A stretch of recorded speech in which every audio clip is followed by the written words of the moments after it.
কম সময়ে পাসপোর্ট পাইয়ে দেওয়ার কথা বলে টাকা নেওয়া প্রতারক চক্রের ৮ জনকে আটক করেছে র্যাব। সকাল ৯টা থেকে আগারগাঁও পাসপোর্ট অফিসে অভিযান চালিয়ে তাদেরকে আটক করা হয়। পরে র্যাব জানায়, চক্রটি দীর্ঘদিন ধরে এমন প্রতারণা করে আসছে। এর সাথে পাসপোর্ট অফিসের কেউ জড়িত থাকলেও ব্যবস্থা নেওয়ার কথা জানায় সংস্থাটি। এ সময় পাসপোর্ট অফিসের কর্মকর্তা জানান, এমন সংশ্লিষ্টতায় গত কয়েক মাসে কয়েকজনের বিরুদ্ধে বিভাগীয় ব্যবস্থা নেওয়া হয়েছে।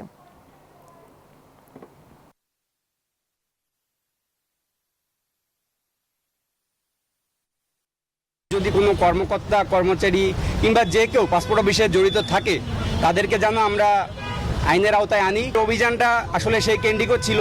তো আমরা যাদেরকে গ্রেপ্তার করেছি তাদের মাধ্যমে যদি কোনো ইনফরমেশন পরবর্তীতে আমরা পাই, অবশ্যই আমরা পাসপোর্ট অফিসকে অবগত করব। প্রতারকরা জনগণকে প্রতারণা করে বলেই আমরা কি করেছি, প্রতারকদেরকে ধরে তারপর তাদের নাম ছবি টানিয়ে দিয়েছি। আমরা এই জন্য কি করি, সব সময় আমাদের একটা মাইকিং চলতে থাকে যে আপনারা এই জায়গা থেকে সাবধান থাকুন।